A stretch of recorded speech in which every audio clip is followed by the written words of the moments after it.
Good morning, everybody. Mike Vacchi, PrincetonTrading.com, here for NTMarkets.com with your Monday morning pre-market webcast. Okay, S&P 500 E-mini futures daily chart, and what we're continuing to see is this band ride.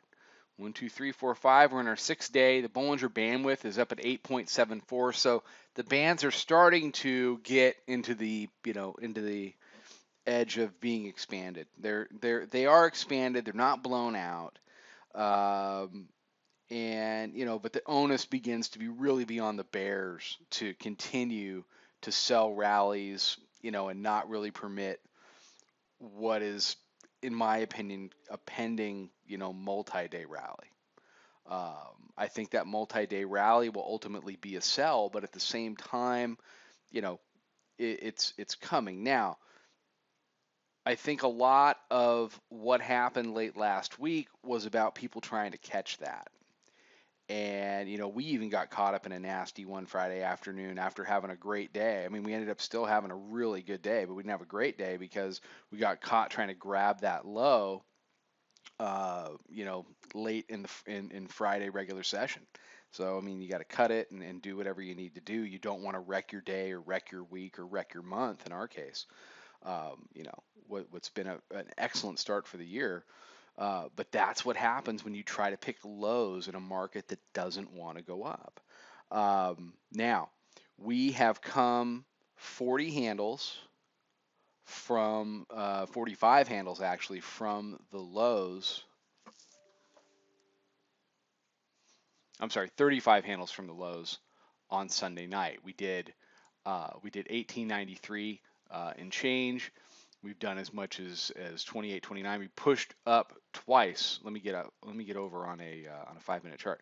We pushed up to here's your daily pivot at 29.33. We did once, twice, and there it's coming off again.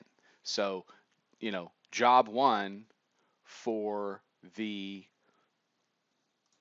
bulls is to try to get over the top of the daily pivot. We've got a weekly pivot this week that's sitting up at 54.60. I told people last night, and I'll tell you guys now. I think during the course of this week, I think that level is going to get hit.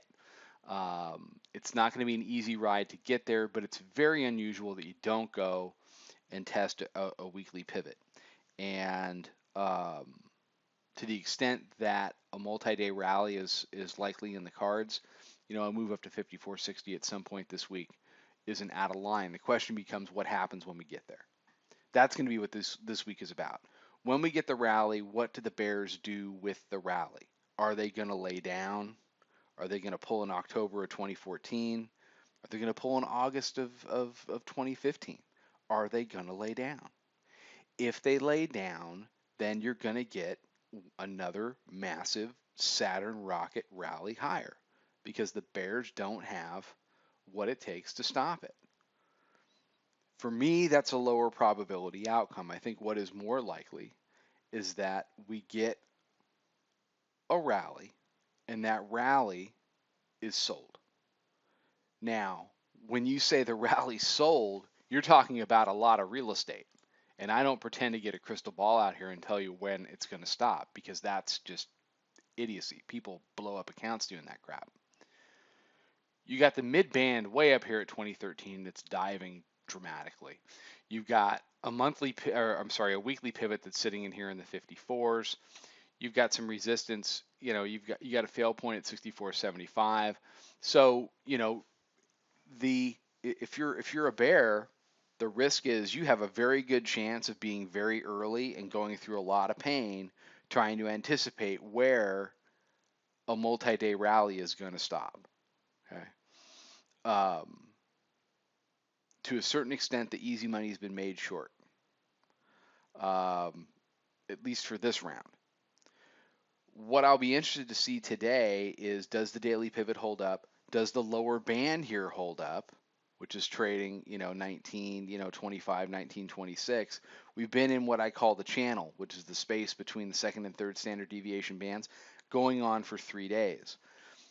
Past 3 days, it tends to not be able to stay there. It tends to not be sustainable simply because, not even so much as a function of price, but just as a function of the lower band just literally just expanding right out of the price zone. So it's going to take a lot of work for the bears to keep it in between the second and third standard deviation bands.